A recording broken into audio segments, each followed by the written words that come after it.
P ജയരാജന്റെ ആത്മകഥാ വിവാദത്തിൽ അന്വേഷണ റിപ്പോർട്ട് മടക്കി ഡിജിപി. റിപ്പോർട്ട് അവ്യക്തമെന്നും വീണ്ടും അന്വേഷിച്ച് റിപ്പോർട്ട് നൽകാനും കോട്ടയം എസ്.പിക്ക് ഡിജിപി നിർദ്ദേശം നൽകി. ആത്മകഥ ചോർന്നതിലും പി ജയരാജന്റെയും രവി ഡിസിയുടെയും മൊഴിയിലും റിപ്പോർട്ടിൽ വ്യക്തതയില്ല. ആർ അനന്തകൃഷ്ണൻ നൽകും വിവരങ്ങൾ. അനന്തൻ, നോക്കൂ, ഈ റിപ്പോർട്ട് ഇവരുടെ മൊഴിയിൽ അവ്യക്തതയുണ്ട്. അതോടൊപ്പം തന്നെ ഇതെങ്ങനെ ചോർന്നു എന്നതിൽ ഒരു വ്യക്തത ആ അന്വേഷണ റിപ്പോർട്ടിലില്ല. ഇത് തന്നെയാണല്ലോ സുപ്രധാനമായ കാര്യം. ആ കാര്യത്തിൽ എങ്ങനെയാണ് അന്വേഷണ റിപ്പോർട്ടിൽ വ്യക്തത വരാതെ പോയത്? കൂടുതൽ വിവരങ്ങൾ എങ്ങനെയാണ്? സന്ധ്യ, പി ജയരാജന്റെ ആത്മകഥാ വിവാദവുമായി ബന്ധപ്പെട്ട് കോട്ടയം എസ്.പി ആണ് പ്രാഥമികമായ അന്വേഷണം നടത്തിയത്. ആ അന്വേഷണ റിപ്പോർട്ടാണ് ഡിജിപിക്ക് സമർപ്പിച്ചത്. എന്നാൽ ഈ കോട്ടയം എസ്.പിയുടെ അന്വേഷണ റിപ്പോർട്ട് പരിശോധിക്കുമ്പോൾ അതിൽ ഈ സംഭവവുമായി ബന്ധപ്പെട്ട് കാര്യമായ ഒരു വ്യക്തതയും വന്നിട്ടില്ല എന്നാണ് കണ്ടെത്തിയിരിക്കുന്നത്. പ്രധാനമായും ഈ പുസ്തകത്തിന്റെ ഭാഗങ്ങൾ എങ്ങനെ ചോർന്നു എന്നാണ് അറിയേണ്ടിയിരുന്നത്. എന്നാൽ മാത്രമേ മറ്റ് നിയമ നടപടികളുമായി മുന്നോട്ട് പോകാൻ കഴിയൂ. എന്നാൽ അതിലൊരു വ്യക്തത വരുത്താൻ എസ്.പിയുടെ പ്രാഥമിക അന്വേഷണത്തിൽ കഴിഞ്ഞിട്ടില്ലെന്നാണ് DGP തല വിലയിരുത്തൽ. ഇതിന്റെ അടിസ്ഥാനത്തിലാണ് ഈ സംഭവം വീണ്ടും അന്വേഷിക്കാൻ കോട്ടയം എസ്.പിക്ക് നിർദ്ദേശം നൽകിയിരിക്കുന്നത്. ADGP മനോജ് എബ്രഹാം വഴിയാണ് എസ്.പിക്ക് നിർദ്ദേശം നൽകിയിരിക്കുന്നത്. നിലവിൽ ഈ അന്വേഷണവുമായി ബന്ധപ്പെട്ട് പി ജയരാജന്റെ മൊഴിയെടുത്തിട്ടുണ്ട്, രവി ഡിസിയുടെ മൊഴിയെടുത്തിട്ടുണ്ട്. അതിനൊപ്പം തന്നെ ഈ പുസ്തകം തയ്യാറാക്കിയ മാധ്യമപ്രവർത്തകന്റെ മൊഴി എടുത്തിട്ടുണ്ട്. DC ബുക്സിലെ ജീവനക്കാരുടെ മൊഴിയുണ്ട്. പക്ഷേ ഈ മൊഴികളിലൊന്നും പുസ്തകം എങ്ങനെയാണ് ചോർന്നത്, ഈ വിവാദത്തിന് ആസ്പദമായ സംഭവം എങ്ങനെ നടന്നു എന്ന കാര്യത്തിൽ വിവാദമില്ല, പരാമർശങ്ങൾ ഇല്ല.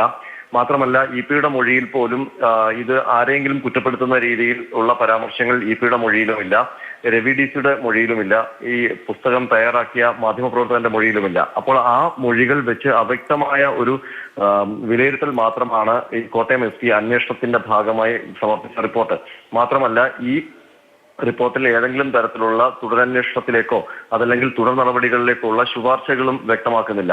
അതുകൊണ്ട് തന്നെയാണ് ഈ റിപ്പോർട്ട് അപൂർണമാണ് എന്നുള്ളൊരു വിലയിരുത്തൽ പോലീസ് തലപ്പത്ത് ഉണ്ടായിരിക്കുന്നത്.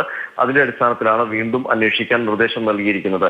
ഏതായാലും ഈ അന്വേഷണം പൂർത്തീകരിക്കുമ്പോൾ DC ബുക്സിലെ ഒരു പ്രധാനപ്പെട്ട ഉദ്യോഗസ്ഥനെതിരെ നടപടി അടക്കം എടുത്തിട്ടുണ്ട്. അപ്പോൾ ഇനി പോലീസ് അന്വേഷിക്കുമ്പോൾ ആ ഉദ്യോഗസ്ഥന്റെ മൊഴിയടക്കം രേഖപ്പെടുത്തിക്കൊണ്ട് മുന്നോട്ട് പോകാൻ കഴിയും. ഇനി പിയുടെ പരാതിയുടെ അടിസ്ഥാനത്തിൽ കേസെടുത്തുള്ള അന്വേഷണമാണോ ഇനി ഉണ്ടാവുക എന്നൊക്കെയുള്ള കാര്യങ്ങൾ നാളെ അറിയാൻ കഴിയും. സന്ധ്യ, അനന്തൻ, ആദ്യം മുതൽ തന്നെ പി ജയരാജൻ പറഞ്ഞ ഒരു കാര്യം, ഇതൊരു ഗൂഢാലോചനയുടെ ഭാഗമായി പുറത്തു വന്നതാണ്. ഉപതെരഞ്ഞെടുപ്പിന്റെ ദിവസം തന്നെ ഇത് വന്നത് ഒരു ഗൂഢാലോചനയാണ്.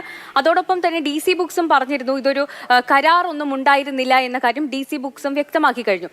അപ്പോഴും ഇതിൽ നിൽക്കുന്ന ഒരു കാര്യം, ഇത് എങ്ങനെ ചോർന്നു എന്നതാണ്. അപ്പോൾ അതിലൊരു അന്വേഷണം നടത്താതെ അവ്യക്തതയോടെ ധൃതി പിടിച്ചൊരു റിപ്പോർട്ടായിരുന്നോ സമർപ്പിച്ചത്?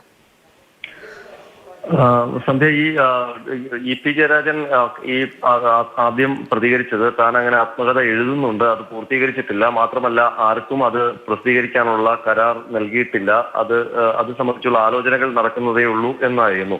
എന്നാൽ ഇപ്പോൾ DC ബുക്സ് വ്യക്തമാക്കിയിരുന്നത് നേരത്തെ ഇത് ഈ ആത്മകഥയുടെ പ്രകാശനം അടക്കം തീരുമാനിച്ചിരുന്നതാണ്. പിന്നീട് ഈ വിവാദം വന്നപ്പോൾ അത് മാറ്റിവെക്കുന്നു എന്നൊക്കെയുള്ള അവരുടെ പരസ്യമായ അറിയിപ്പുകളും വന്നു. ഈ കേസന്വേഷണത്തിന്റെ ഭാഗമായുള്ള പി ജയരാജന്റെ മൊഴിയിലും ഈ കരാറുമായി ബന്ധപ്പെട്ട കാര്യങ്ങൾ ഒന്നും വ്യക്തമല്ല എന്നാണ് നമുക്ക് മനസ്സിലാക്കാൻ കഴിയുന്നത്.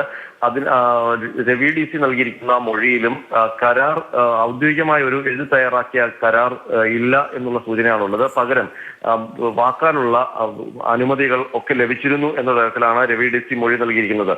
അപ്പോൾ ഇതെല്ലാം വെച്ചുകൊണ്ട് DC ബുക്സിൽ നിന്നാണ് ഈ പുസ്തകം ചോർന്നത് എന്നുള്ള അനുമാനത്തിലേക്കോ അല്ലെങ്കിൽ അത്തരം കാര്യങ്ങളിലേക്കോ ആണ് എത്തേണ്ടിയിരുന്നത്. എന്നാൽ അത്തരം നിഗമനങ്ങൾ ശരി. അനന്തൻ, എന്തായാലും പി ജയരാജന്റെ ആത്മകഥാ വിവാദത്തിൽ അന്വേഷണ റിപ്പോർട്ട് മടക്കിയിരിക്കുകയാണ് DGP. റിപ്പോർട്ട് അവ്യക്തം എന്ന് ചൂണ്ടിക്കാട്ടിയാണ് ഈ റിപ്പോർട്ട് മടക്കിയത്. കൂടുതൽ വിവരങ്ങൾ, കൂടുതൽ അന്വേഷണം ഇതിൽ ഉണ്ടാവുകയും ചെയ്യും. ആർ അനന്തകൃഷ്ണനാണ് വിവരങ്ങൾ നൽകിയത്.